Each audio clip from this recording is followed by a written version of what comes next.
Good morning guys. और सुबह हो गई है। आज का मौसम काफ़ी अच्छा है, कोहरा भी काफ़ी कम है, लेकिन ठंड एज यूजुअल काफ़ी ज़्यादा है।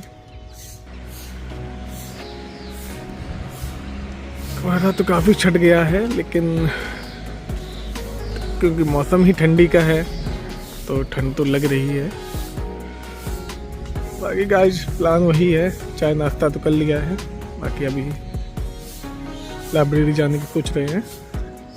लाइब्रेरी मैंने काफ़ी टाइम से ज्वाइन कर रखी है, लेकिन एक्चुअली ड्यूटी के चक्कर में मैं जा नहीं पाता हूँ। लेकिन थोड़ा एग्ज़ाम भी नियर आ रहा है तो मैं सोच रहा हूँ कैसे भी लाइब्रेरी में कंटिन्यू करूँ, क्योंकि वहाँ पे थोड़ा पढ़ाई ज़्यादा हो जाती है। और गाइस आप भी अगर पढ़ाई करते हैं तो अपनी लाइब्रेरी जरूर ज्वाइन करें, जो भी आपके आसपास हो आपको ज्वाइन करनी चाहिए। तो उससे होता क्या है कि आपका एटमॉस्फेयर जो ऐसा मिलता है पढ़ाई का, उसमें आप मोबाइल थोड़ा कम यूज करते हैं और पढ़ाई ज़्यादा करते हैं। चलिए गाइस चलते हैं।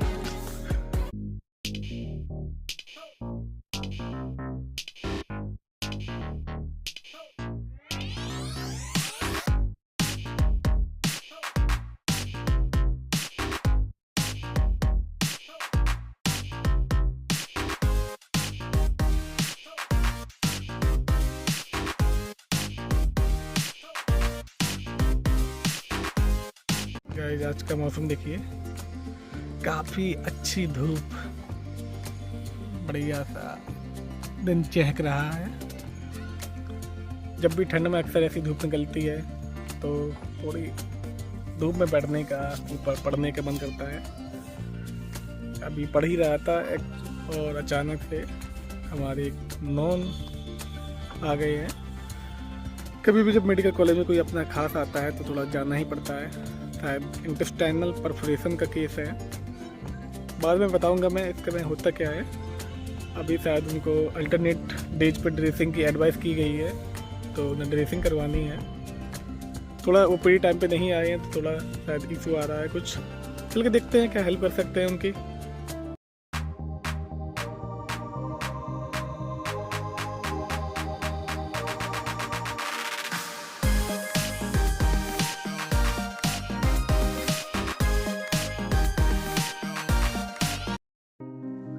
गाइस अभी तो आ गया हम।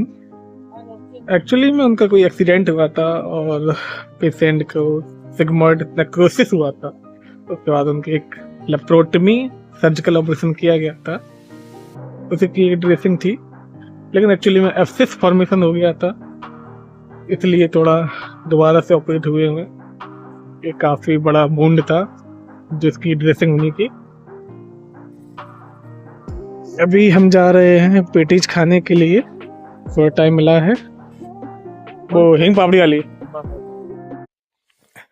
गाइस रात का वक्त हो गया है और सभी लोग अपना अपना काम कर रहे हैं। कुछ लोग पढ़ रहे हैं तो कुछ लोग खाना बना रहे हैं। मैं एज यूजुअल स्टडी कर रहा हूँ और आज के एक केस के बारे में बताना चाहूँगा।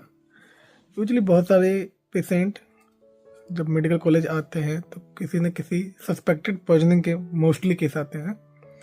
अब वो किसी भी कारण से हो सकते हैं, लेकिन अगर हो सके तो इन सब चीज़ों को अवॉइड करना चाहिए, क्योंकि इसमें किसी का बेनिफिट नहीं होता है।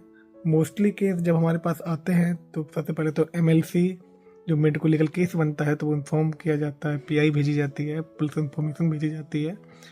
और जब पेशेंट हमारे पास ट्रीटमेंट के लिए होता है तो हम लोग उसका गैस्ट्रिक इलाज कराते हैं। गैस्ट्रिक इलाज मतलब हम लोग वोमिटिंग करवा के जो भी अभी एब्जॉर्ब नहीं हुआ है वो निकलाने की कोशिश करते हैं। अब इस प्रोसीजर में एक्चुअली में एक ट्यूब होती है, जैसे हमने जो गैस्ट्रिक ट्यूब कहते हैं, उसको नाक के रास्ते से हम लोग डालते हैं। और इस प्रोसीजर में हम सेफेस्ट वे उपयोग करते हुए किस तरीके का आपका पॉइजनस पदार्थ यूज किया गया है उसके हिसाब से ही गैस्ट्रिक इलाज कराया जाता है। बस ये समझाने का तात्पर्य सिर्फ इतना है कि in the case of Sulphas poisoning, आमतौर पर लोग उसे सल्फास बोलते हैं, लेकिन मेडिकल लैंग्वेज में इसको सल्फोस बोला जाता है। तो अगर आप सल्फास या सल्फोस पॉइजनिंग का केस है, यानी अगर आपने कंज्यूम किया है, तो आपको पानी से उल्टी नहीं करानी है, ये आपको ध्यान रखना है। ये वीडियो बनाने मतलब यही था कि पानी से उल्टी नहीं कराना है, क्योंकि पानी से अगर आप उल्टी कराते हैं, वोमिटिंग कराते हैं, तो फॉस्फीन गैस बनने का चांस ज़्यादा होते हैं, क्योंकि वो इस प्रोसेस को एसिलेट कर देता है और फॉस्फीन गैस ज़्यादा बनती है, और जो कि आपको लिए जानलेवा साबित हो सकती है। तो जब भी ऐसा केस होता है सल्फोस पॉइजनिंग का, तो हम उसमें कोकोनट ऑयल से उल्टी कराते हैं, यानी गैस्ट्रिक लवाज कराते हैं। तो कभी भी आपके आसपास कोई ऐसा केस होता हो, बाई चांस अगर ऐसा हो जाता है, तो आपको ध्यान रखना है, पहले पूछना है कि उसने कैसा पदार्थ कंज्यूम किया है। अगर आप नॉलेज है आपको, तो ये आप उल्टी कराएं, अगर नहीं है तो अपने नज़दीक अस्पताल तुरंत पहुँचें। बाकी गाइस अपना ध्यान रखें, और ऐसी इंटरेस्टिंग जानकारी के लिए मेरा ब्लॉग जरूर देखते रहें। Good night.